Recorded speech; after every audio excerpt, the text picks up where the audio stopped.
And we're really looking forward to having the opportunity to hear information and also get your thoughts about the topic. First, I'd like to remind you that we have 2 more messy conversations this quarter. Uh, Next week is the book club. And as you know, we are going to be reading or discussing 400 Souls by Kende and Dr. Blaine. Our conversationalist is going to be student Clarence Williams from the master's program and Professor Catherine Pope.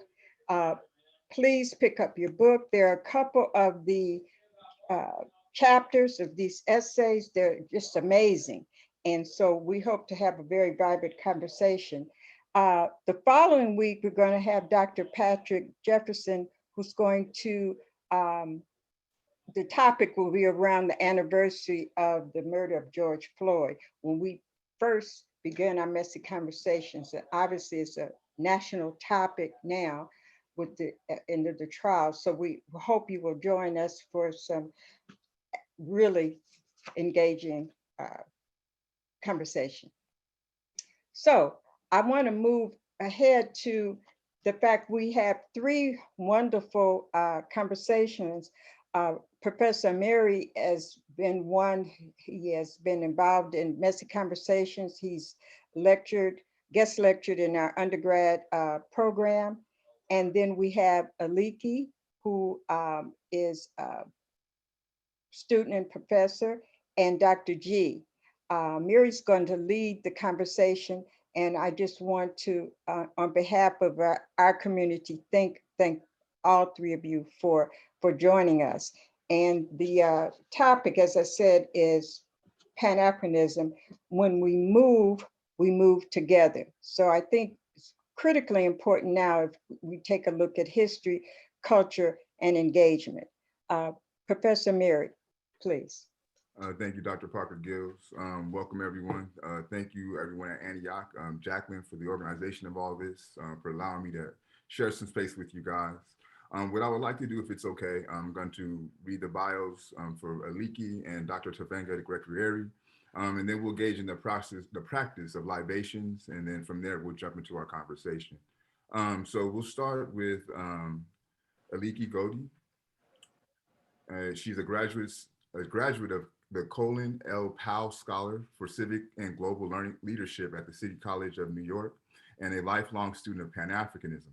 She also holds a communications degree from the University of Wisconsin-Stevens Point and is a sales and marketing professional. Born in Kampala, Uganda, Aliki immigrated to the United States in her early teens after living in refugee camps in South Sudan and the Democratic Republic of Congo.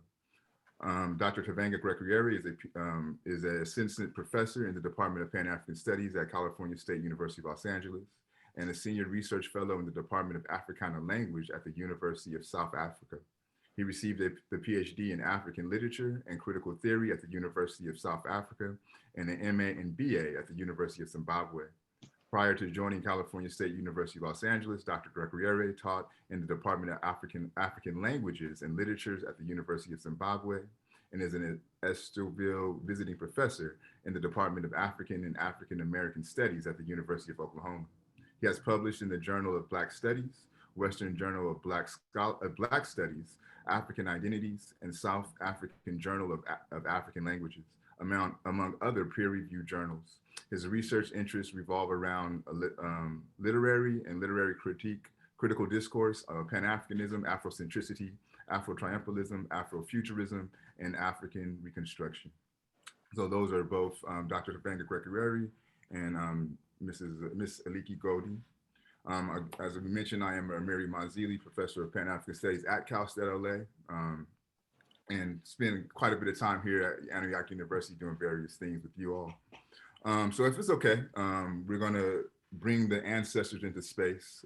Being from Cal State LA, before we do anything of significance, we always like to invite the ancestors to make sure that the order of things go in the way that it's supposed to. So with that being said, we'll engage in the process of libation. Essentially what I'll do is we'll call an ancestor, someone who has left this earthly realm. I'll pour some water into a plant. When I pour the water in the plant, you guys could respond by saying Ashe. I'll invite Dr. Tavengwa to share an ancestor. I'll invite Aliki to share an ancestor, and then we'll jump into conversation. All right, so again, this is just in order to invite the ancestors into the space, in order to make sure that our process is blessed and is in a divine order. So the ancestor who I'll call is my grandmother, Ramona Jean Rogers, and I'll call the spirit of Kwame Ture. Ashe. Ashe. Ashe. Dr. G, did you want to call out an ancestor?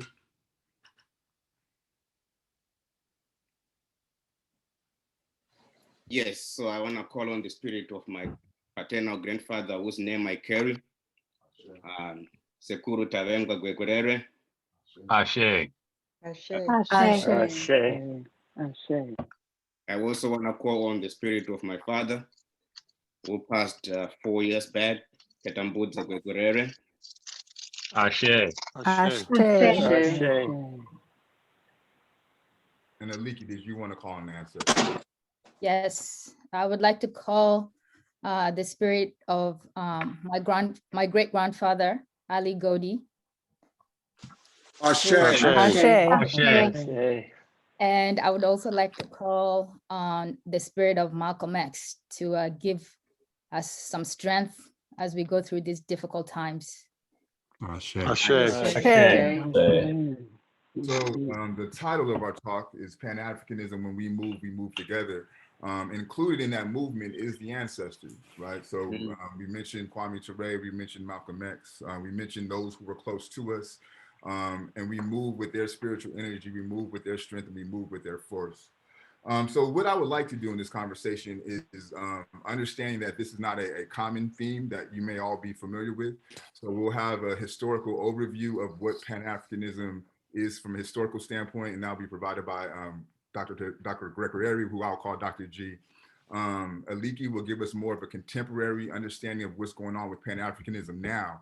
And then I'll have a conversation around how I envision or how we can envision Pan-Africanism moving through the future. And a lot of that will be situated within the understanding of an Afrofuturist type of lens. So without further ado, Dr. G, the floor is yours. Thank you so much, Professor Mahnzili. Greetings and peace, everyone. And thank you for having me and my colleagues on this platform to share with you what we feel is important in our quest to understand Pan-Africanism, especially in these challenging times. First and foremost, I think this is important because when we talk of Pan-Africanism and the history that it comes with, it's critical to also place into perspective what we mean by this very idea and this very, concept. So I'll begin with defining what Pan-Africanism is.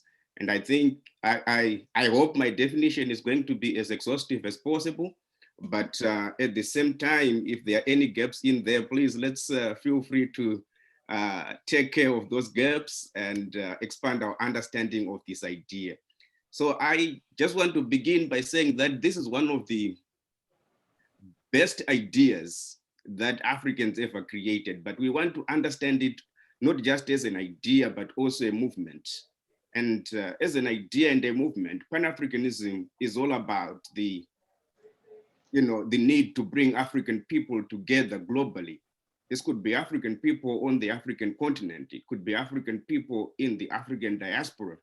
And the African diaspora encompasses the Americas, Europe, Asia, the islands of the seas, you name it. African people and African descended people scattered all over these places. The idea is to bring them together, and foster unity and foster some solidarity and mutual understanding and build economic, cultural, political bridges by promoting knowledge of the experiences, knowledge of the realities, knowledge of the accomplishments, the struggles, knowledge of the challenges and priorities of African descended peoples globally. And this is even still our priorities even today as contemporary Pan-Africanists in the 21st century. We are still all about bringing African people together in order to create, that shared platform, that space in which we can connect and dispatch and receive creative energy to impact our politics, our cultures, our societies, and our economics. So, you know, some of the key principles of Pan-Africanism is that it emphasizes Africa is the homeland of all African and African descended peoples. You know, it emphasizes solidarity among African people and African descended peoples. It emphasizes race consciousness, pride in African culture and history globally. It also emphasizes optimism, you know, in the possibility of a glorious and powerful global African future, or rather global African futures. It places a lot of emphasis on self-reliance, self-determination, you know, and, you know, all this reference to optimism in possibilities of a glorious African future or glorious African futures, you find manifestations or rather explorations of those things in ideas today, such as Afro-triumphalism, in Afrocentricity. You see it in Afrofuturism. So we are always, you know, thinking about these things and finding ways of getting to communicate them so that African people globally can be uplifted, or rather African people globally can uplift themselves. So the global dimension to Pan-Africanism means that it doesn't really matter for the Pan-Africanist if somebody defines or identifies as a Pan-Africanist. It doesn't matter for them where African people may live in this world. What matters is the understanding that African people are basically the same people, with basically the same history, with variations, of course, from place to place, and you know, from dispensation or historical epoch to historical epoch. This history is not uniform, you know, these people are also not uniform in their various manifestations across space and time. But it's important to understand that for the Pan-Africanists, emphasis is placed on the relatedness of African culture and African cultures across space and time, on the shared priorities in African communities and communities of African descended peoples. You know, emphasis is also placed on the similarities of the struggles that African people engage in, the challenges that they face, and all this constitutes the basis for unity and solidarity. So that's about really a definition of Pan-Africanism that I would give right now. But in terms of the historical overview, we are talking about a movement that began in the 1900s. But of course, there is Pan-Africanism before the word. Okay, so that's important to understand, because normally when people talk about Pan-Africanism, we go back to the Pan Afrikan Conference in 1900, which was convened and hosted by Henry Sylvester Williams in London. But there's Pan-Africanism before, you know, that conference. And you may classify or characterize this as nascent Pan-Africanism, when people like, or Black nationalists like, what's his name? The guy who wrote Black or Arts of America. Somebody please help me. This is a communal effort, right? Martin Delany, that's the name I wanted. So Delaney, yeah. Yeah, he made all kinds of efforts to connect with the African continent, and actually went on an expedition to the Niger Delta to see about possibilities of getting African people here in the United States and other parts of the Americas to emigrate to Africa, right? And when Garvey comes in the 1920s, this is the same discourse that he is speaking, right? We also had people like Edward Wilmot Blyden, who settled in Liberia and spent the whole of his life there, cooperating and doing things with African people on the continent. You have people like Bishop Henry McNeil Turner, you know, who made no less than 5, you know, voyages to Africa, including South Africa and Liberia. You have people like Alexander Crummell, who spent over 20 years as a missionary in Africa. But this is all before 1900, or in the early 1900s, before really we start having people like Henry Sylvester Williams coming into the picture. But I think Henry Sylvester Williams, is indispensable in all this conversation because he's the one who actually coins the term Pan-Africanism in 1897 when he formed the Pan African Association. Right, in 1897, then in 1900, he went on to host the first Pan Afrikan Conference in England. Henry Sylvester Williams was a native of Trinidad. He also traveled, to South Africa to understand the race situation, particularly in terms of how it affected Black people in South Africa during that time. And South Africa is quite a telling,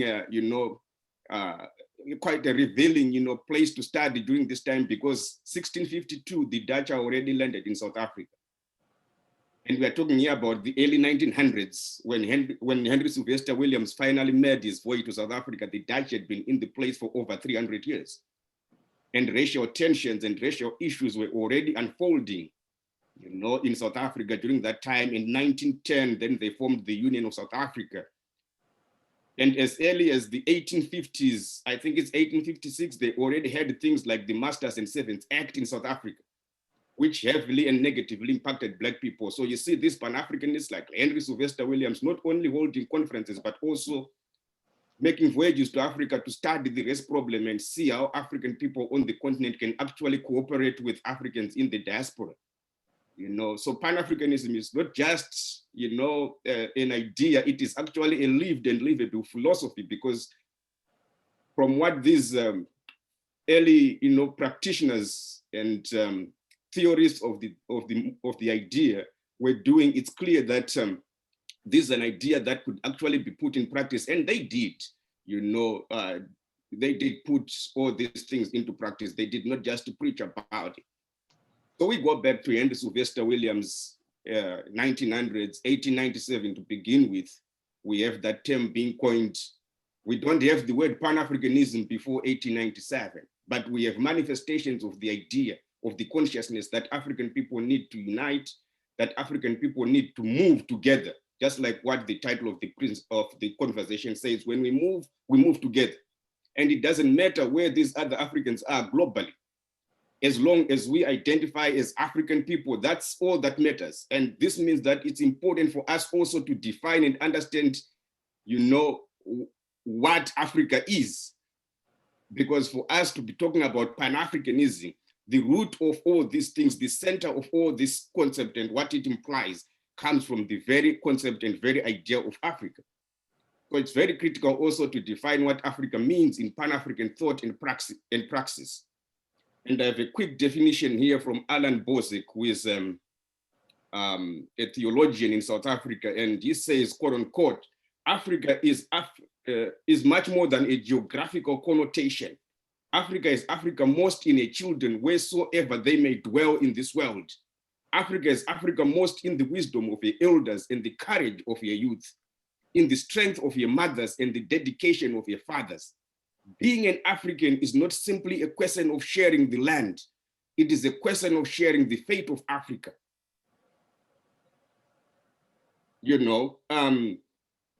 Africa is not just a place, he continues, but the manifestation of a vision. Africa is not just the land where we come from, but the destiny that we are called to fulfill. So you see there the, transgenerational understanding of what Africa is, the youths, the elders, the mothers, the fathers, everyone is involved. When we move together. And Africa is not just a place, and I think that's very important. It is, this understanding that we should participate.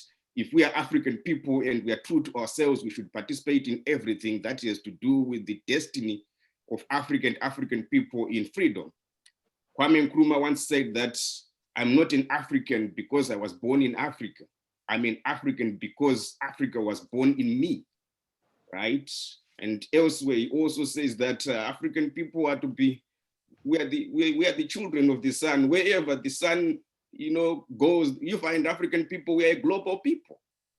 So it becomes very important for Pan-Africanists to be able to do these things and bring African people together, considering what has happened to African people globally. So, we talk about Henry Sylvester Williams and the 1900 conference. This is really the first time that Pan-Africanism is beginning to manifest in action, right? African people breaking these barriers and coming together. It was some 30 odd delegates that they had in London in 1900, you know, but at the same time, it was important because it was sending a message, not just to the exploiters and enslavers and colonizers of African people, but African people globally, to see that they can actually come together and plan and do things and uplift themselves and end, you know, all these umbrages visited upon them as a result of enslavement and colonialism. W.E.B. Du Bois, an important figure in all this, was also part of this conference, but he did not convene this one. He starts in 1919 and he learned his lessons in 1900 under the tutelage, you know, of Henry Sylvester Williams. Is that my phone? Okay. He learned his lessons in 1900 under the tutelage of Henry Sylvester Williams. Then in 1919, he starts on the Pan Afrikan Congress series. And this, you know, the first one happens in 1919 on the sidelines of the Versailles Peace Treaty, when Europeans were negotiating peace among themselves. He said, you know what?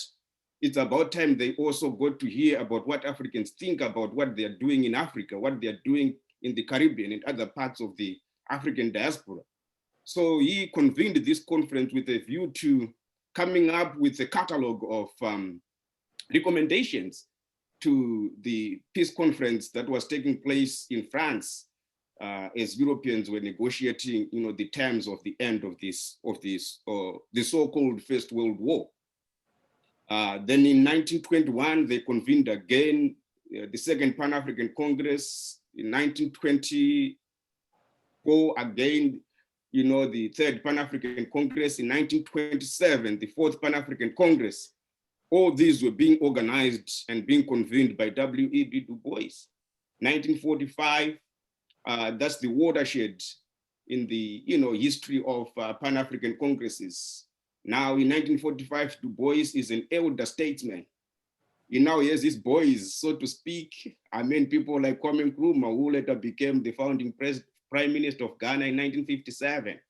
George Padmore as well from Trinidad. I like Trinidad a lot because it has produced some of the best practitioners and best, you know, theorists of Pan-Africanism. George Padmore. Earlier on, I talked about Henry Sylvester Williams. He's also from Trinidad. And in the 40s, we now have George Padmore, you know, cooperating with Kwame Nkrumah, Ras Makonnen, under the direction of W.E.B. Du Bois. And 1945 becomes, like I said already, the watershed in Pan-African, you know, revolutionary thought and its development, because that's when, you know, the African continent really represented by Kwame Nkrumah from Ghana, by Kamuzu Banda from Malawi, by, you know, Jomo Kenyatta, who also became the founding prime minister in Kenya. They were also represented there. Kamuzu Banda also became the first prime minister, independent prime minister of Malawi, right? So you have Africa being strongly and ably represented, unlike in the previous Pan-African Congresses. Then you also have the African diaspora, the Americas, W.E.B. Du Bois, the Caribbean, you have Henry Sylvester Williams, and a lot of other, you know, interested diasporic Africans. But at the same time, it's not just W.E.B. Du Bois and Henry Sylvester Williams, of course, being preceded by the names that I gave already, people like Martin Delany, people like, you know, Edward Blyden, people like Alexander Cramel. No, you also have in the 1920s, Marcus Garvey and the Universal Negro Improvement Association, right? Garvey settled in Harlem, coming out of Jamaica, and formed the Universal Negro Improvement Association and African Communities League.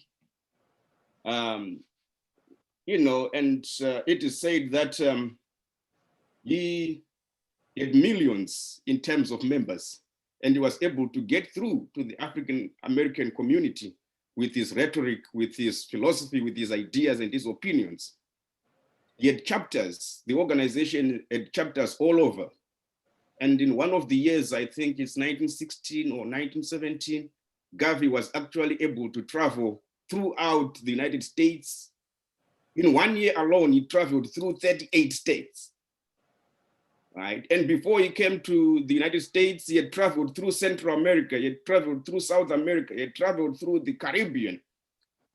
In fact, one of the things that you see about these Pan-Africanists is that they are well-traveled, especially during this time that we're talking about.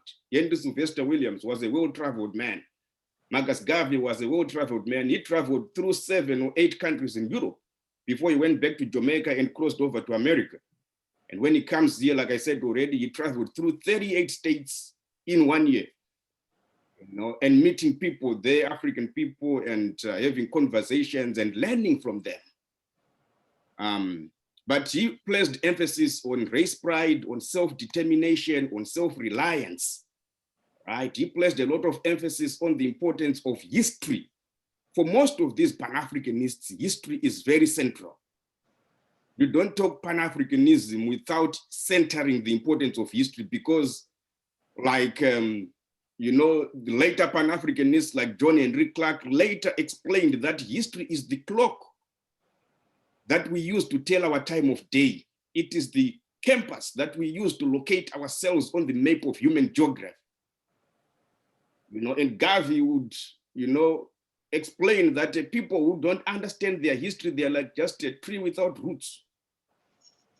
So history becomes very central and very cardinal. And why it's also that important is because during slavery and colonialism, the systems really went out to dichotomize, to separate African people from their histories.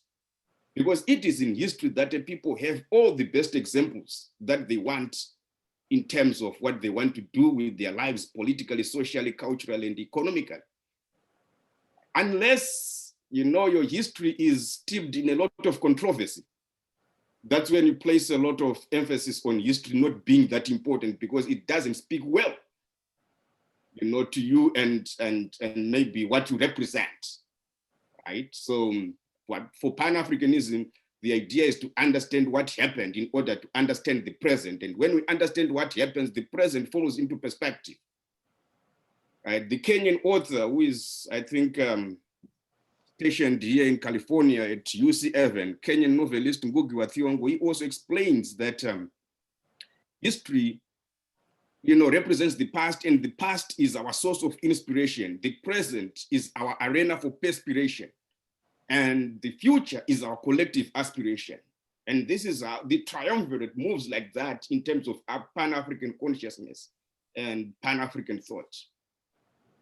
So, that's like, what I would say about historical overview of Pan-Africanism here in the African diaspora. And it's important to understand that this is an idea. Pan-Africanism originates here in the African diaspora. It doesn't originate on the African continent, but maybe the steerings, the commitment to African culture and survival and African history may have started when Africans were forcibly taken out of the African continent. But this identification with Africa and its people as a whole is really a gift to the African world from the people of the African diaspora. Because that what happened is that when Africans were taken to the Americas, the system made sure to do what it could to strip them of their histories and their cultures and their ethnicities. Ethnicities are a huge thing in African history and even in today's Africa, right? I'm a Shona from Zimbabwe. Shona ethnicity. In some circles they call us tribes, but that may be a subject for discussion in another messy conversation. But maybe ethnicity is the right term. So when Africans were brought here, they were stripped of these ethnicities. So what remained was the consciousness that we come from Africa. The ethnic parts that largely got lost. So that created, sort of a space from which enslaved African people could now look back and say, who am I? Because everywhere human beings find themselves, they seek to define themselves. No human being walks this earth without an identity or without identities. Right, so okay, I don't remember my ethnicity, whether I was Mandingo or Akane or Ashandi, but I come from Africa. And that's when they began to think of Africa as one idea. And this is where even the idea of Pan-Africanism comes from. Where do we belong? Where are we from? You know, what has happened to us to get us to this place and to be disconnected from the land where we come from? And then the whole idea of Pan-Africanism begins to take shape. But then Pan-Africanism begins to travel from its place of origin, which is the African diaspora, to the African continent itself. You know, and Africans were also coming to the Americas, you know, crisscrossing with African diasporans going to Africans from the continent coming to the Americas, you know, crisscrossing the Atlantic like that. And eventually the idea reached the shores of the African continent. And before you know it, we have around 1912, 1913, people like Chief Sam Akim coming over to the United States to try and recruit African Americans to leave this country and go and settle in Africa, right? And when Garvey comes in the 1920s speaking about back to Africa, this is something that, you know, Chief Sam has already tried to do around 1913, 1914 with African Americans in Oklahoma, but that's another story as well. So on the African continent, you have people like Kwame Nkrumah, leaders, you know, theoreticians, revolutionaries like Kwame Nkrumah, coming over to the Americas to study, and in the process encountering Pan-African ideas, especially Pan-African ideas as articulated by Garvey. You know, and then after his studies, Kwame Nkrumah actually goes back to Africa. And like I said already, also he participates in the activities that were taking place, particularly the 1945 Pan Afrikan Congress. And what he does when he gets to Ghana is to lead these people on the basis of principles and ideas of Pan-Africanism, particularly as reflected in Garvey's work. Right, so 1957, he finally manages to get Ghana to independence. And one of the first things that he does is to open the doors of the country, not only to continental Africans, but also to diasporic Africans. So when you study the history, you discover that Nkrumah's advisor of African affairs was actually from Trinidad. I mentioned already George Padmore. That's the, you know, the Pan-Africanist who became Kwame Nkrumah's advisor on on African affairs. And for me, this really represents something huge, because this, you know, you begin to see that these were people who were not just about the rhetoric, but they were about also manifesting the practical side of African unity. This is African unity in action. And George Padmore is not the only diasporic African in Ghana during that time. There is, you know, multitudes of them, but maybe he's the most prominent among them. And this is a huge post to be appointed, you know, like the advisor to the founding prime minister, the first founding prime minister of the first African independent republic. Right? That's what we have there with Kwame Nkrumah and George Padmore. Later, you know, even W.E.B DuBois would give up on America and settle in Ghana. Right now, as we speak, W.E.B DuBois lies buried in Ghana. Right? And then when it came to, as the prime minister of the first independent African republic on the continent, Nkrumah also, you know, made resources, financial, material, ideological resources available to other Africans on the continent who were still fighting to free their countries from colonialism. And actually in 1958, he convened the Conference of African Freedom Fighters. There were liberation movements all over the place in the 1950s, in the 1960s, right into the 70s and 80s in Africa. Right? You had the African National Congress in South Africa. You had, you know, liberation movements in Zimbabwe. You had liberation movements in Angola, in Namibia. You had liberation movements in in Kenya, you had liberation movements in Algeria. Earlier on, we're talking about Franz Fanon, before we started, right? There were liberation movements all over the African continent, particularly in those settler colonies where the colonial masters did not want to leave. African people had to fight liberation wars to dislodge colonialism. And these were the people who were leading these movements, who were invited in 1958. And look at the time frame, barely a year into independence. This guy is already saying to all African liberation fighters and freedom fighters, hey, let's have a conversation about what's happening and what you need and how we can assist you. 1958. And then he also convened the All African People's Conference. And a couple of years down the line, I think by 1963, Africans have been able to form the Organization of African Unity, as a result of the strivings of people like Kwame Nkrumah, who had really, opened himself to understand the agency for African people to work together, for African people to work in solidarity. 1963, the Organization of African Unity coming into being. And this is also roughly this time when African Americans, like Malcolm X, Maya Angelou, Martin Luther King Jr., that's the time also that they're traveling to Africa. And Malcolm X actually returns from Africa after his travels to Ghana and other African countries. He comes back to the United States and forms the Organization of African American Unity. This is an organization that is modeled after the Organization of African Unity, which was founded in '63, with the instrumental role that was played there by Kwame Nkrumah and other founding Pan-Africanists. So, I mean, it is this synergies that are taking place in the 1960s, going back even to the 1950s, into the 70s and 80s.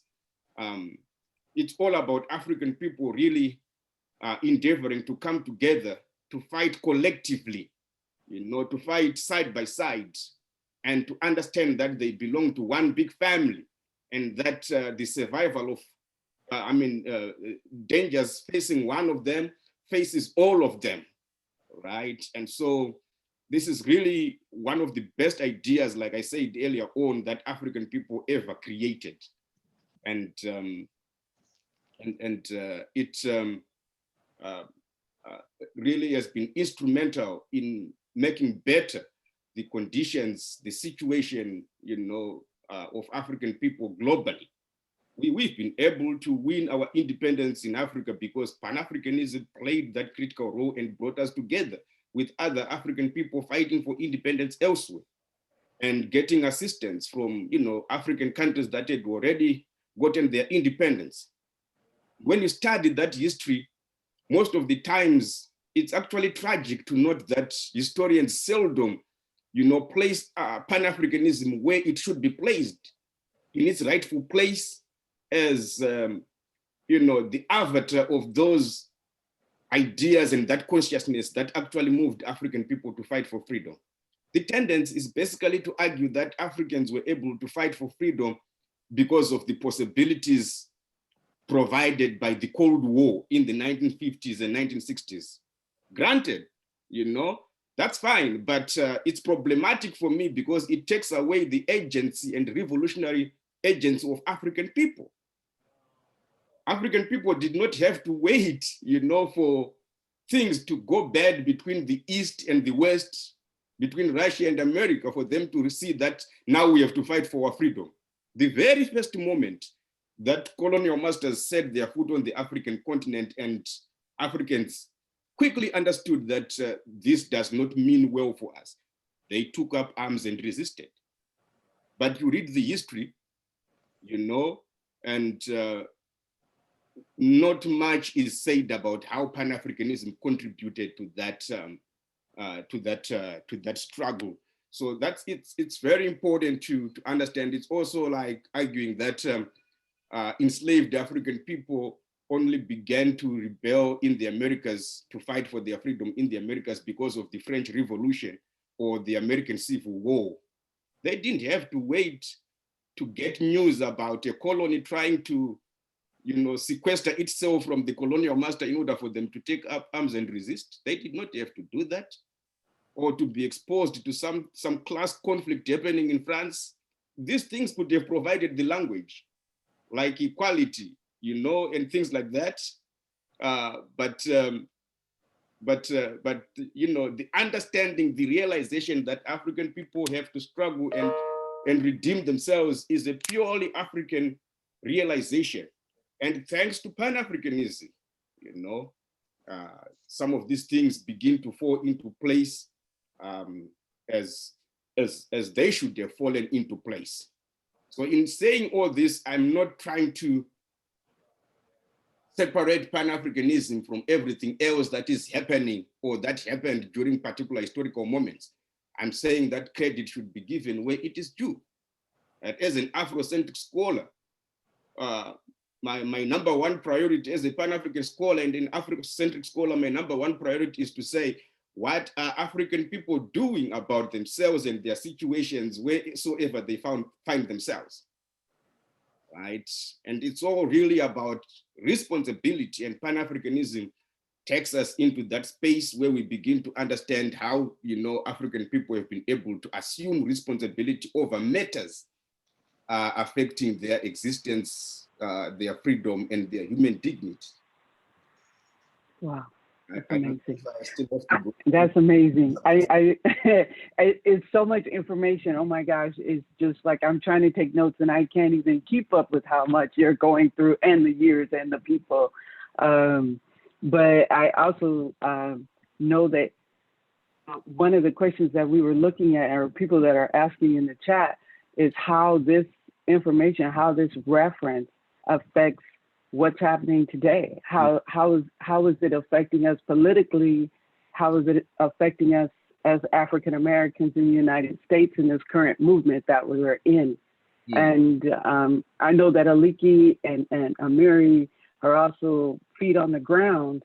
And I've worked with Aliki before in the state of Wisconsin when, she was out there marching and doing everything. So I know that there's a lot that still has to be done. So if you can address the modern parts of it, from one of you, that would also help us a lot to figure out our direction, where we need to go from here. So I'll go over the what's the contemporary Pan-Africanism, what's happening in that space, and I think it goes well with the question David asked earlier. So I think I'll give this question a shot. In terms of how Pan-Africanism or contemporary Pan-Africanism affects African politics, from a spiritual context, I think Dr. G did an exhaustive, in terms of his definition of Pan-Africanism, he covered it all. But, something that I wanted to add onto that is looking at the movement. Yes, it is a political, social, and economic movement. But when it comes down to it, we can also look at it from a spiritual perspective. And, it's almost like, when a person, anyone is going through or has been through a really difficult period in their lives, where they feel scattered. Pan-Africanism kind of fills that void where, it brings you together. It's almost like, I don't know whether it's like going to see a psychologist or, finding a spiritual practice to kind of help, anchor you back to who you are. I feel personally that Pan-Africanism is our ancestors' cry to kind of get us together after we had been scattered and destroyed for so many years. So in that regard, when you look at the state of Pan-Africanism today in African American politics, I mean, it is everywhere. When you look at the Black Lives Matter movement, I was just reading an article earlier this morning where Noam Chomsky, was talking about and kind of giving his viewpoints on Black Lives Matter. And he said it is in terms of in terms of participation, there's never been a bigger turnout in terms of, you know, Americans as a people together coming out to basically say enough is enough. You know, we want changes. So I think when and African Americans and African peoples, as you know, we are very spiritual people. And one of our big belief systems, you know, going all the way back, you know, we believe in kinship. We believe in oneness, in the unity of all things. And for anyone who, you know, reads up on a little bit on spiritualism and everything, that's the essence of, you know, what humanity really is, that we are all one. So that is in the root of everything that we do. So whether you want to call it Ubuntu, as the Southern Africans would, you know, call it, or kinship, where we, you know, that's how we refer to it in Eastern Africa. But, you know, there's nothing that we do without that behind, with that concept being behind it.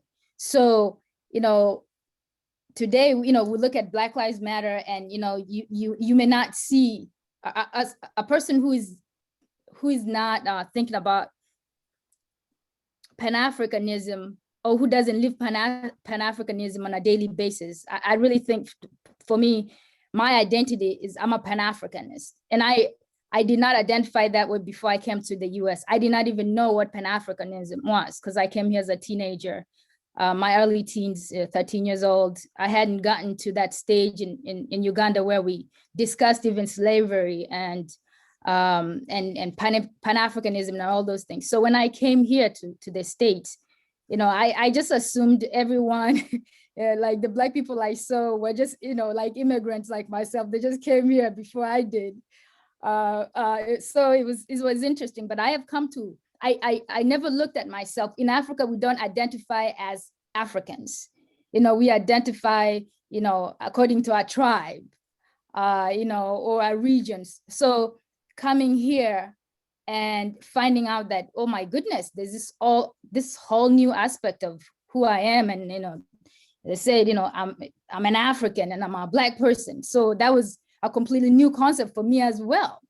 And one of the things that I really wanted to do was be in Harlem. I ended up there eventually, but, you know, I wanted to walk the grounds that the greats, the Malcolm X's and the Garveys walked, so I could absorb their spirit as well and have, but I've never felt stronger as a human being when it comes to my identity as an African, a Pan-Africanist. So with that said, you know, there's been a big shift on Pan-Africanism.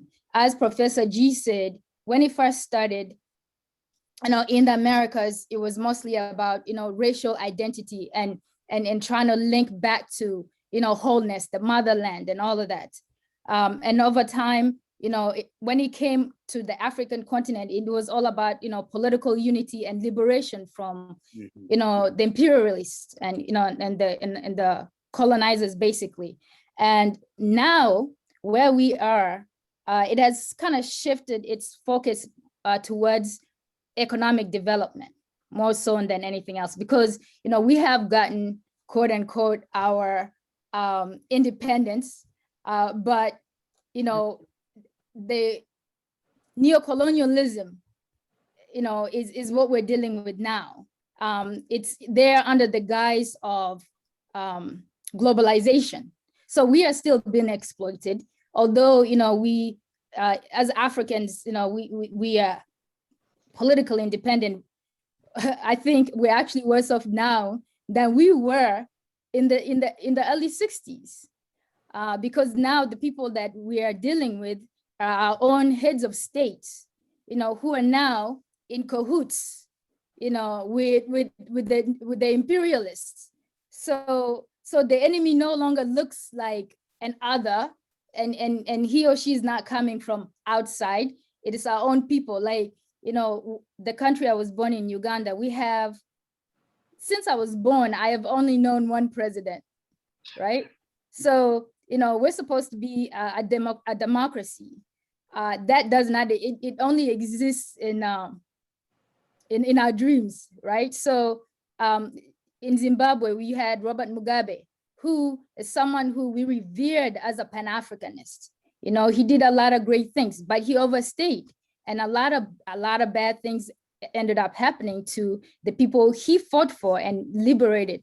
So, when you look at contemporary Pan-Africanism, we have a long ways to go, but there are a lot of great things that are happening. Now we have a vehicle called the African Union, which is the contemporary version of the Organization of African Unity, which came about way back in the early. Dr. G helped me here with the year, probably like was it 1963? Mm-hmm. That when it was formed in Addis Ababa, Ethiopia, by the Kwame Nkrumahs and Emperor Haile Selassie and a lot of the other Pan-Africanists. So while we do have this vehicle, the African Union, it doesn't necessarily adhere to the tenets of Pan-Africanism. And Pan-Africanism, a big thing for Kwame Nkrumah and his group was really the unity of Africa. Because we were, in 1884, you had the world powers, the European powers, they gathered and they decided to carve up Africa to themselves, and they did not even take into consideration, that, we as a people, we like, anyways, Africans were not considered, right? So they established these artificial borders and they divided us among themselves. And so that is the biggest hurdle we continental Africans are still trying to basically get over, uniting ourselves as one politically. So we have the political and economic power to be able to defend ourselves, safeguard ourselves from exploitation from the outside. But the AU, what it has done in recent years, that is good, right? There are two schools of thought on the African Union. You have, the moderates, who say, well, yeah, they're doing good things. They've just established the Continental African Free Trade Agreement, and that's a positive step towards unification, not from a political perspective as the founders of Pan-Africanism wanted, but it's more, more from an economic development perspective. So, but it's hard for the radical Pan-Africanists to kind of accept it, because they say, well, how can you guys say, you're really representing our interests when you're funded, by the same entities that are exploiting us through neo-colonialism at the moment. Even the building where the African Union is located is funded by the Chinese, and so instead of like really focusing on like a political union, what the African Union is actually doing is it's playing this game where it's trying to assuage the individual African countries, because there's an issue, there's a challenge with uniting Africa, because you have individual African countries who are concerned and they like their sovereignty. So they do not want to lose their sovereignty, right? So that's been a big hurdle for Pan-Africanists to really kind of jump over. So what the African Union is doing is kind of sidestepping that, because their main goal really is to protect, the political sovereignty of the individual African states. And a lot of that goes all the way back, probably to right after the 5th Pan Afrikan Congress. But this was on the African continent when Nkrumah and a lot of the African leaders met, I believe somewhere, it might have been in Libya, I don't remember, I don't recall. But, you know, there were two schools of thought. You had the Casablanca group, you know, who are kind of like the federalists, you know, who said, you know, we want a united Africa, and we want to have one government, you know, one military and so forth. And then you had the Monrovia group that said, no, you know, we want to maintain our individual statehood, you know, and you know, we're as Africans, you know, we're diverse people culturally, so they did not feel comfortable giving up their, you know, the individual identities for this unity. So that still exists to this day, and that is actually now the most dominant mindset, since African countries have now spent so many years after independence building their own identities and their own politics, and the heads of states, you know, they enjoy, you know, power. A lot of, you know, one of the negative things that's come from Pan-Africanism, if you want to look at it on the African continent, is authoritarianism. A lot of these guys, and I mentioned the late Robert Mugabe earlier, a lot of these guys come in as liberators, and you know, and we're excited and we support them, and then they overstay, and then they end up becoming the oppressors and exploiters of their own people, because they're still very comfortable working with the former colonialists, you know. So those are some of the challenges we face. However, from a cultural perspective, I think modern Pan-Africanism, contemporary Pan-Africanism, if you look at what's happening what's happening here, and even on the African continent, it's like living in the 60s and 70s all over again. There is a big aspect of pride. You know, I am proud to be on camera with my Afro hair. You know, I am proud to wear my African clothes. And you see, you know, you see phrases or, you know, hashtags. And I know that this was in another Macy conversations that came up, you know, things like Black Girl Magic or whatever. That may, you know, it may be something that, you know, people our age older, you know, don't really care for too much. But, you know, you look at the younger generations, regardless of their race, that's something that resonates. I think, you know, in the age of social media, you know, Black people are able to take the idea of being proud of who we are as African peoples, because one of the biggest challenges of living in Black skin is actually liking it and being proud of it, you know, because it's been demonized so much. And so a lot of people find it difficult. A dark-skinned woman like me, you know, you can go on any social media website. There are ridiculous stories where a lot of women, a lot of little girls, and men and boys too, they don't like the skin they live in. And so culturally, I feel like the Pan-Africanism, you know, and especially that concept that Garvey studied, you know, with pride and all of that being part of who we are, is back in full force. And I think that has had a great impact on things like even the turnout for Black Lives Matter, like all of those protests, because people cannot now identify, people want to come out there and identify with Black people as well. You know, 2/3 of the American population turned up, you know, for protest marches and you know, and saying enough is enough. So I think we are, you know, we may have taken a lot of steps backwards, but we've also taken great leaps forward with contemporary Pan-Africanism. And in terms of the pride, you know, and the cultural aspect, you look at, you know, movies we're watching, like when the Black Panther, you know, hit the theaters. That was a triumph. That was something we were all very proud of, from here all the way to Africa, because he told our story very well. It painted us in a positive way. And you know, behind it was this young director, Ryan Coogler, who knew that, you know, it's up to us now, you know, to be out there and portraying positive images of who we are. And, you know, so I'm part of a group of, you know, young Pan-Africanists in New York, you know, that communicate their pride through fashion. You know, even in that movie, you know, the Black Panther, when you look at, you know,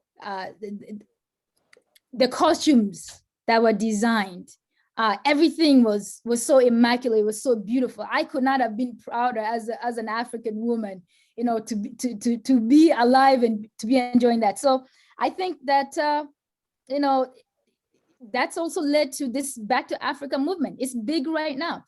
A lot of my friends, you know, my African American friends, they want to move to Africa. You know, I was recently home after being here for 26 years. I'm telling you, when I had to get back on that plane to come back here, I was a little depressed. You know why? Because going back to Uganda with my Pan-African identity, you know, made me feel even more African, or more of whatever my identity was, you know, back before I came here. I enjoyed, I saw Africa for the first time through different lenses, through a different lens. So I don't know, I could keep going. I don't know how much time we have, Jackie. Actually, I was gonna try and break in until you got to Black Panther, and I was, you know, I was wishing I had one of those costumes, and I was just thinking of myself coming out looking like Angela Bassett, and I got excited. So, but with that said, I know that Amiri wanted to address the question of the future Pan-Africanism and how that looks for us. Usually our call ends at 5 o'clock and we go to 5:30, and this is a great advantage to go through that time, because I know that you're gonna add some very pertinent things for us, Amiri. So please address the future of Africanism, Pan-Africanism for us, and what it looks like. Yeah, absolutely. And I'll try to weave in some questions that were posed in the chat about religion. I don't know if y'all really want to rely on me answering religion questions, because I'm not the religious person, but I'll try to, I'll work with that. So for me, when I think about the future Pan-Africanism, right, I think of it as an objective. And the objective that I see, and I've been trained through my time as an organizer with the All African People's Revolutionary Party, which is an organization that was founded by Kwame Nkrumah and Sekou Touré, and that was brought to the States by who you may know as Stokely Carmichael, who eventually changed his name to Kwame Touré in homage of Kwame Nkrumah and Sekou Touré. And how they define this objective is the liberation, unification of Africa and African people under scientific socialism. And I know a lot of people get bugged out when they hear the socialism term, but if you think about an economic system, there's really two ways that can operate, right? Through a capitalist system, which we're all familiar with it. And I mean, if you could be critical and look around our society, we see how well capitalism is going, right? The antithesis to that would be socialism. And they want to apply a scientific socialist method, right? So socialism in Ghana may look vastly different from socialism in South Africa, right? So you're going to apply the context to how you're going to apply the socialism. So when I think about this project, I realize that this is not anything in fruition as of now, right? So this is a project of the future. And this is what African people are striving to. And I love Dr. G's use of Ngugi when he says that the future is the collective aspirations of African people, right? And this is exactly how I situate, how I understand Pan-Africanism moving to the future. As an African in America, and I say that specifically, right? I'm an African in America. I'm not an African American. I'm not an American. I'm an African person who was born here in the United States, right? So I'm very attentive to how I'm being treated here within the confines of America, right? Hence why I call myself an African American, because I'm not enjoying the fruits and the resources of what Americanism offers, right? For Black folks to be able to vote, we had to bleed, we had to die, we had to organize. For us to go to school where we wanted to, we had to bleed, we had to die, we had to organize. So a lot of the things that Americans take for granted, we had to struggle and fight for, right? So to me, that shows a distinction between my American experience and the average American experience, right? So being attentive to that, this is not my home, so to speak, right? And this notion of home, it becomes very opaque. And when I think about home, you know, going back to what Dr. G is saying, Africa is not necessarily, it doesn't have to be understood as a location. It doesn't have to be understood as a landmass, right? Going back to the words of Nkrumah, I'm African not because I was born in Africa, but because it was born in me, right? So when I identify my roots, when I identify my heritage, I identify with Africa, right? When you look about the vestiges of enslavement, right? Your name, So prior to the European contact, African peoples had African names, right? Williams, Johnson, right? Those last names stem from the slave owner who owned the plantation that your family worked for, right? So that's a vestige of enslavement, right? The language that you speak, right? African people weren't speaking English before contact with Europeans, right? So a vestige of enslavement is me speaking a colonized language, right? The third vestige of enslavement, this kind of gets to the question on religion, is our religion, right? African people had African gods. When we got in trouble, we would call on Shango, we would call on Abu Tala, right? We had our spiritual science in place, right? But through the process of enslavement, that got erased. So to me, I see the future of Pan-Africanism reconnecting those things that got erased, right? One of the reasons why my name went from Josh Davies to Amiri Mahnzili, right? Because I understand that Davies is not only a very British name, right? But I understand also that Davies is the plantation that my family worked for, right? That's why I left Christianity and I practice African spiritual practices, right? In my home, we do rituals and things of that nature, practice in the practice of libations, right? So these are all attempts to reconnect myself with what was lost through the Middle Passage experience, right? I haven't got the language down yet, but we're working on it. My fiance she's Eritrean, so we're trying to get the Tavengwa going in the household. It's a little bit harder than I thought, but we're working through it, right? And so from a cultural standpoint, and to kind of piggyback where Akili was going, right?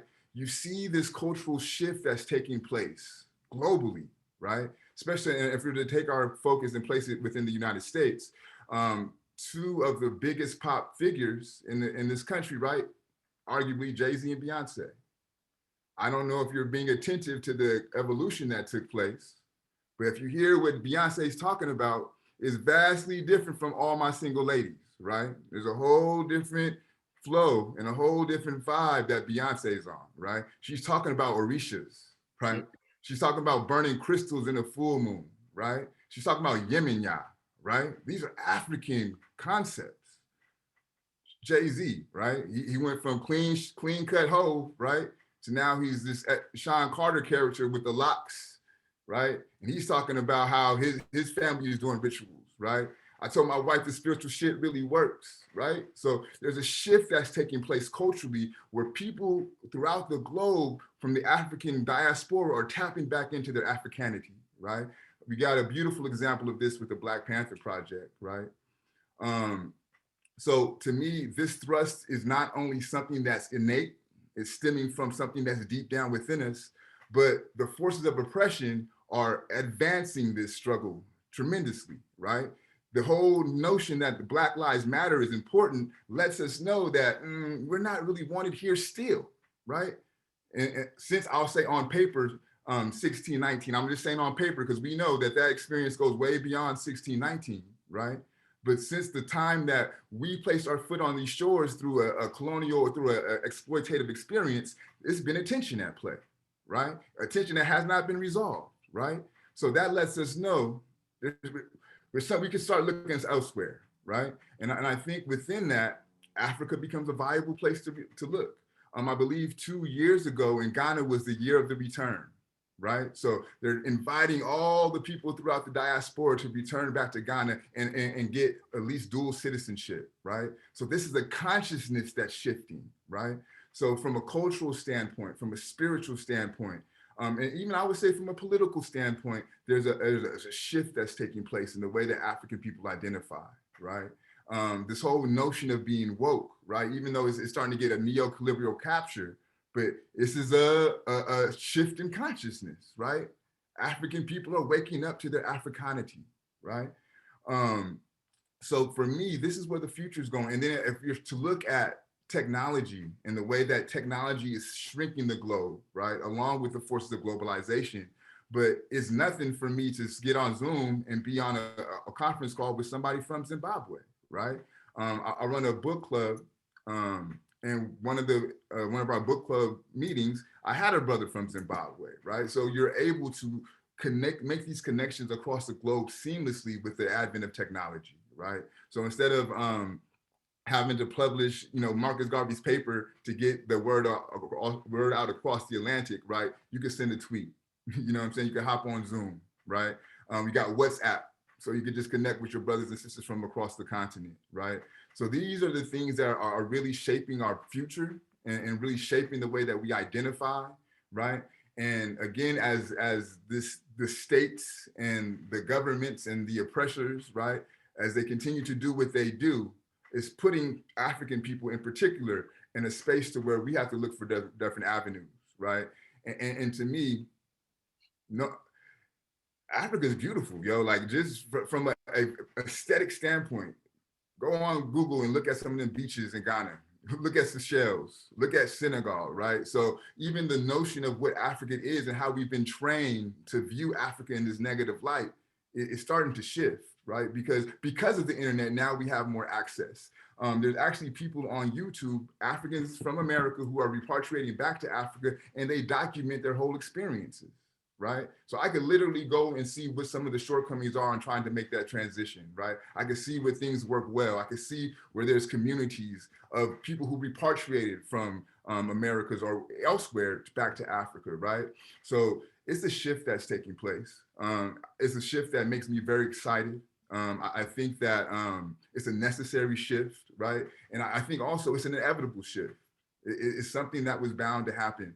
I think Kwame Ture says it best when he says, all that the enslavement experience was an interruption into the objective that is Pan-Africanism. It's a speed bump, it's a pitfall, right? Because we were going to confine each other regardless, right? And all they did was kind of cause a small detour within that process. Just kind of looking at the chat too, I know they had posed a question about the church and the role of the Black church. I completely agree. We talk about Henry Sylvester Williams, right? Bishop Turner was an AME preacher, right? So you have to understand the importance of the church, right? But at the same time, to be critical, as the saying goes, they came to Africa with the Bibles.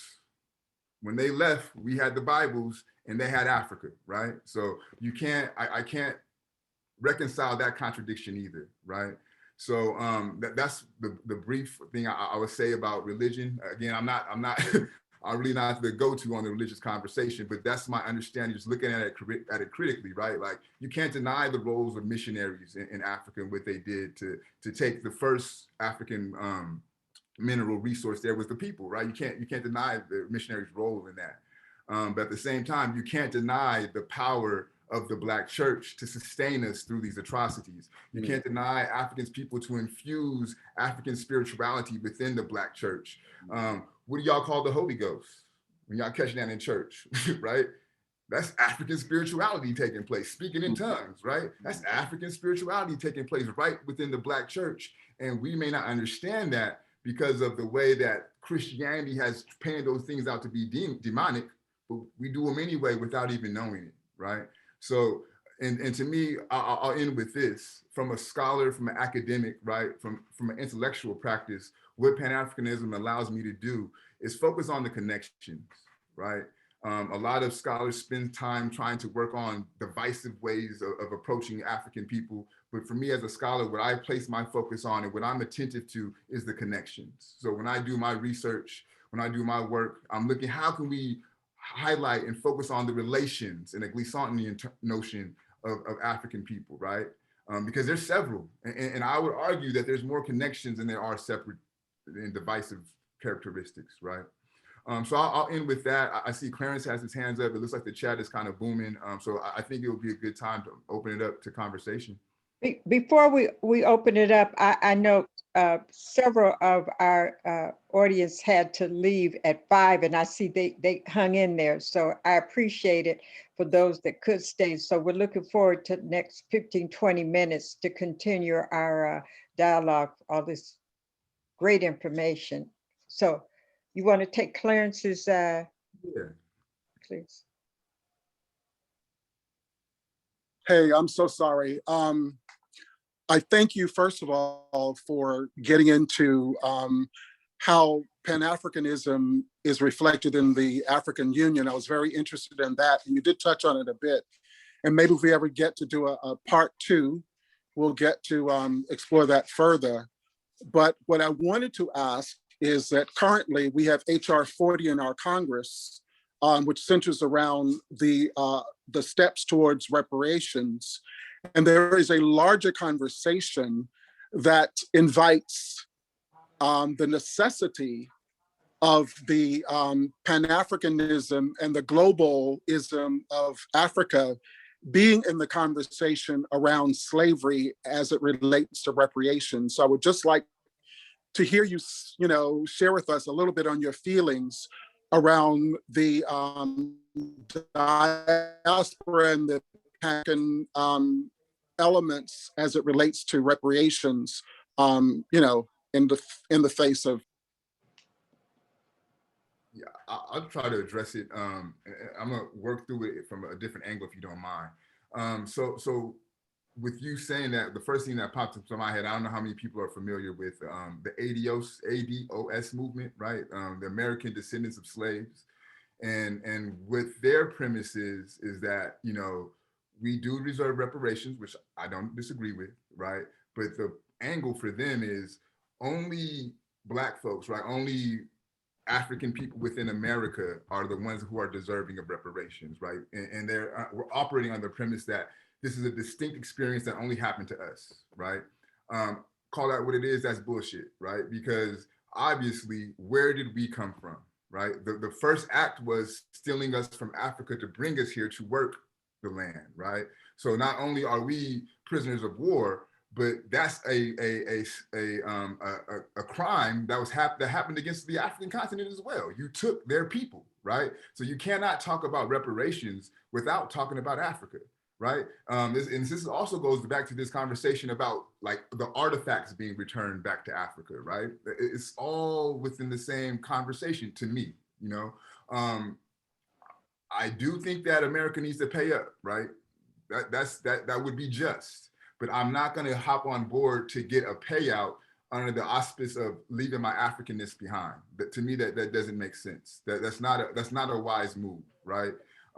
Any time that you have to give up a piece of yourself for a payout, you're not coming up, right? So to me, I'm on board with this conversation of reparations. I think it's a necessary conversation.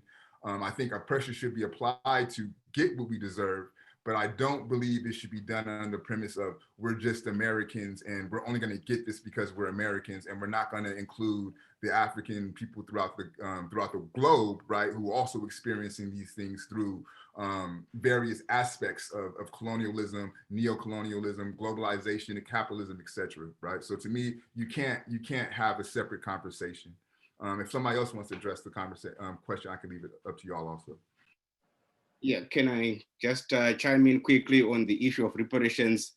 I think what's happening, I'm on board with reparations because I think there's no doubt that, the present capitalist, system benefited immensely from the exploitation of African people in this country, other parts of the Americas and the African continent. But what I want to see are global reparations. Because what happened to African people here happened to African people elsewhere, everywhere, actually where African people are to be found, on the African continent here in the Americas, in Europe and in Asia and in the islands of the seas. For the past 500 or so years, we have been under siege, and we have not had the opportunity to develop and uplift ourselves on our own terms, using our own resources and our own intellect. We have been like, somebody else's material, somebody else's, property. So I like the conversation that is happening here about reparations in this country, but I want it to be global. I come from a country that is a former colonial, former colony of the English, of the British, got our independence in 1980. At the Lancaster House Conference negotiations, the promise was made by the English that they would pay for the land that the colonial masters owned in Zimbabwe, right? But the English did not own up on that promise. 10, 20 years down the line, That's the reason why we ended up having that so-called, land invasions and all that, because it went back to the reluctance of the system to pay up after making so much profit on the back of African people and African resources. But to chime in also quickly on the issue of ADOS that Professor Mahnzili just hinted at, I think it's a misguided approach that they have there, with all due respect to who they are and what they stand for, but claiming reparations for so-called descendants of slaves only in this country. It's okay with them, but first and foremost, we are not descendants of slaves. They should get the language right. We are descendants of enslaved African people, because when you say descendants of slaves, we are implying that there was a race of slaves that waited to be taken into slavery just like that. We went into this system kicking and resisting. We were not slaves when we were brought here. Maybe the best thing to say is that we were captives. We were made slaves here. So we are not descendants of slaves. First and foremost, they need to get their language right if they want to represent even the African Americans that they are claiming to represent. Secondly, there have been lots of mobilities, lots of them undocumented, between this country and other parts of the Americas. From this 1800s, 1700s, right into the 1900s. The African descended peoples from other parts of the Americas, they found their way here in this country and contributed to its building. Look at the Harlem Renaissance, for example. What's his name? The guy who wrote this poem, If We Must Die. Claude McKay. He's here an African American. He's from the Caribbean. I think he's from Jamaica. Yeah. He's from Jamaica. He's not born here, but he contributed immensely to the cultural, wealth of this country in the Harlem Renaissance. Go back to John Russwell, the founder of the first African American newspaper, Freedom's Journal. Is he an African American by birth? He's from the Caribbean, right? Kwame Ture. I'm just picking on these, important people. But what about the ordinary people? Because Pan-Africanism, most of the times when we talk about it, we are talking about the luminaries. But it's also happening, under the currents. Under the surface, a lot of movement is taking place. There are lots of mobilities that have brought other African descended peoples into this country. And for ADOS to just say slaves of Africa, descendants of slaves in this country, I think it does a lot of injustice to the complexity even of who the African American is. If we ask them to define an African American, they will struggle, I tell you that. They will give the definitions, but there will be lots of loopholes in it. So, it's a complex conversation, and I think we need to continue on that and shed as much light as possible and share as much information as possible. But it's a complex conversation, and I guess we need to be patient with each other as well, but also we need to be cognizant of the end of the very system from which we are trying to get these reparations when some of these, arguments are raised. Because it is in the nature of the oppressor to create detours and to create alternative versions of reality in order to waylay, the victims of the system.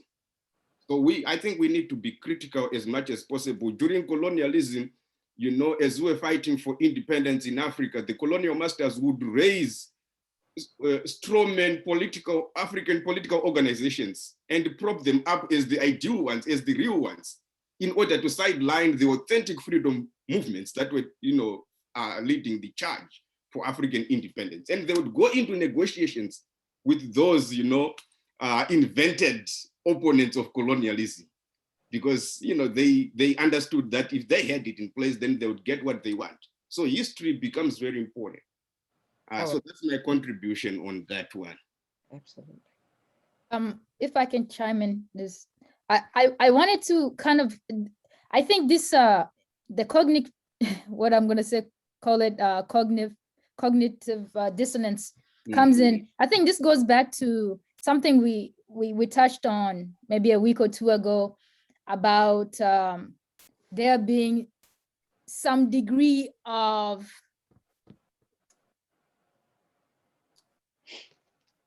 some degree of, what's the word I'm looking for? There's kind of like a cultural clash sometimes between born Africans, or African immigrants or Caribbean immigrants and African Americans. That exists. And when I was younger, before I really got into studying Pan Africanism, it affected me as well. It affected me too. So I think maybe these people need some more education into who they are, their identities or whatever. But I think this ADOS issue goes back to that challenge of where some African Americans really do feel like they, it's been the African Americans who were tortured, who were lynched, who did the marching, who've really taken the brunt of the physical abuse here. So they say that even if they go to Africa right now and move to Africa, they're not going to have the same rights as continental Africans. So there's some of that cognitive dissonance over there. But I think that exists because because there's still some of this hang-ups between us as a people. It's there. It exists in every group. So I think maybe with some more education, and maybe we should be reaching out. People like Professor Mahnzili and Dr. G. We should be reaching out to this group and like really like having good discussion. We need to bridge that gap.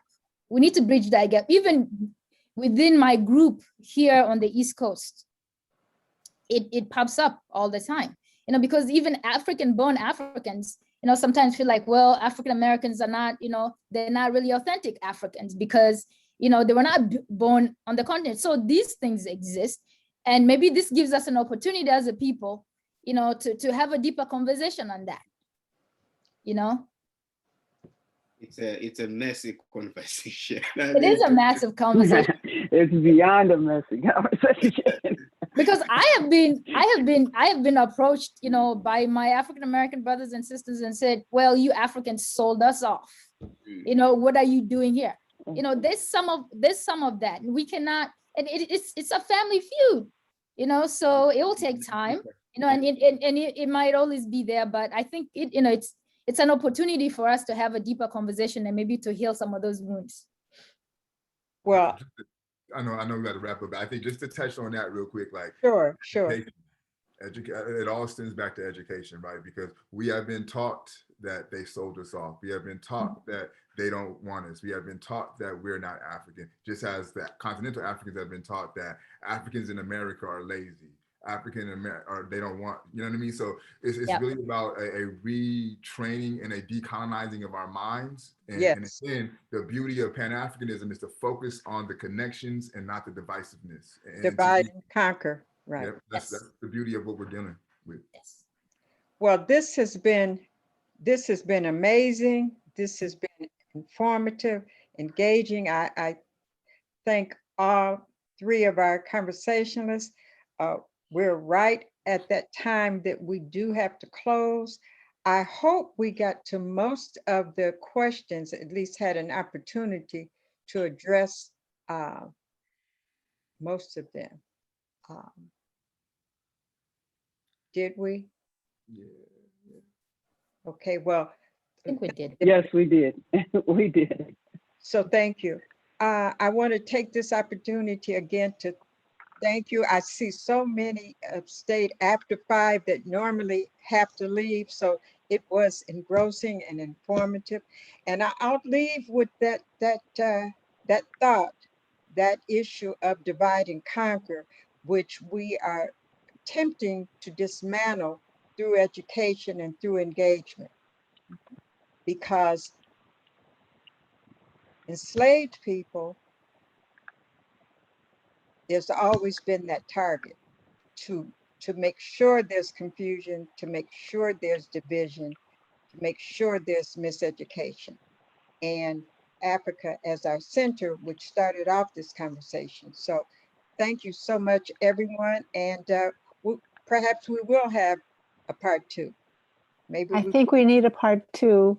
I Yeah. think we need a follow-up on this. I like follow-up, yes. So once again, Dr. G, Akili, Aliki, and the brother, Professor Amir, thank you so very much. And Thank you It for was having Thank me. you, amazing. thank you, It was everyone. Thank you, amazing. conversationalists. Thank you for Ali, Yes. Dr. Yes. Oh G. my gosh. yes, and pick up your 400 souls so that we can have a engaging discussion next week. Yeah, please come back. Yes. Yes. Please come back next See you next next week. Monday if you can. Thank you so much. Yeah, thank you. I jumped in late, but it was interesting. Thank Thanks, you. Nick. Oh, hey, Nick. Thank you. Yeah, Thank you, Jackie. Thanks for inviting me. Hey, it was good to see you, man. It was amazing. Thanks, Wow. Jackie. A recording will be Jeffrey. available. Hey, Hey. How you doing, Jeffrey? very well. Good conversation. I'm ready for part 2 because I didn't get to ask my question. So. You can talk He's about gonna be Kenya our next time. panelist. Jomo Kenyatta. Yes. Yeah, I'm really interested in that. The contemporary. Where do we go from here in the application and the challenge to all of us right now? So yeah, looking forward to it. So please share the next conversation. Absolutely will. I sure will. Yeah. Sure Yeah. will. He- Oh my Are gosh, these some thank of you. the Amiri, are meet these Jeffrey. the scholarship?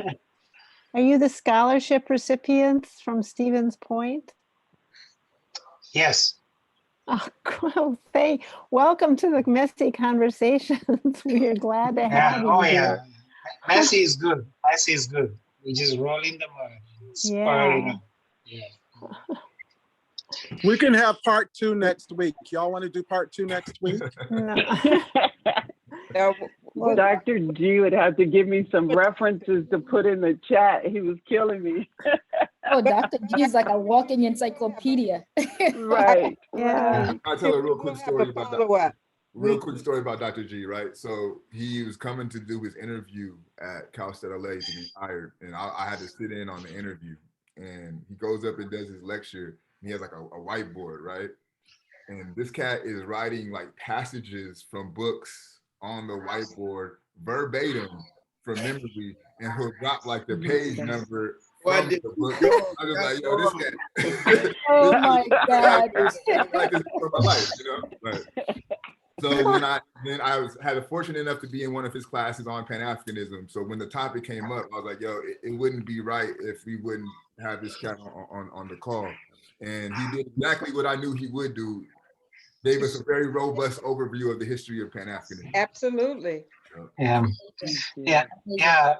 It's great. I'll be interested to know kind of what's the challenge, we have in this conversation. How do we prompt people to action? Somebody kind of alluded to it. Something that I observe is how divisive we are in terms of, I see myself as born in the continent, someone else sees themselves as born here in the US. And we're not walking the same track, even as we're trying to fight the larger fight for equality, to be represented. But we are all doing different things.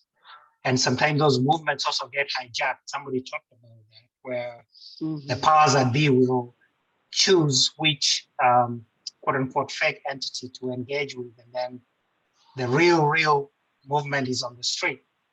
But those who come to the offices to negotiate don't really represent the real force. But anyway, so my question was that conversation was we are here, what do we do, right?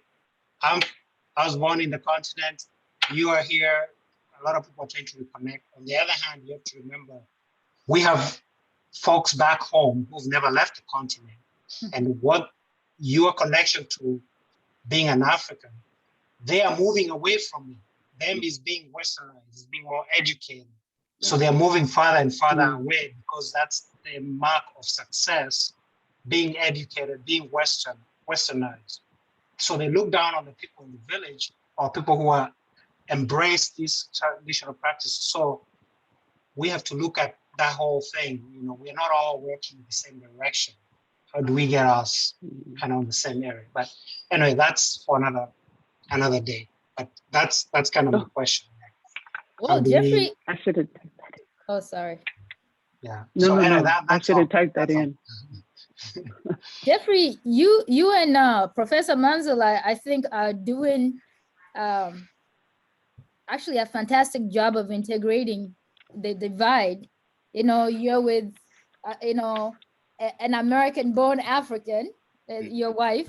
You know, you created a beautiful film. I think, you know, and you know, she's been to Africa now. You know, like, I think integration in that way, like that. There's so many different ways we can educate each other and you know, and bridge the divide. And you know, and Professor Mahnzili, you're with an Eritrean woman. You know, that's also another connection, another bridging of, you know, of the gap. So I think, you know, individually we're doing things, and then, you know, we also need to do the bigger, you know, conversation or whatever. But I like it when we integrate. You know, now there's a big conversation going on a lot of social media sites, you know, where, you know, they're encouraging this intermarriage between continental Africans and sorry about that, and you know, Africans who are born here. I think that will do us some good eventually. It'll take some time, but you know, that's It how will you take do it. some time. Yeah. I can't do it. I've already married, but you know, somebody had, you know, told me 35 years ago. Been for the cause. Anyways, I know that. I'm sorry. I know that that we do have to go on. I'm just so excited that you all could be here today, and I'm emotional for this conversation to continue and to take place. And I'll probably have to touch bases with each of you just to get the information to share, and continue the effort. So from the bottom of my heart, thank you for doing this conversation. And it was beautiful to have this opportunity with this campus. Thank you. So, Wonderful. thank Really you. beautiful. Thank you. Great job. Thanks for having us. All right, Jackie. Thank you. Yes. All right, you guys. I'll talk to you Bye-bye. soon. Okay. Bye-bye. Bye. Bye-bye. Cheers. I said you guys can Bye. do part 2 next week. It's okay.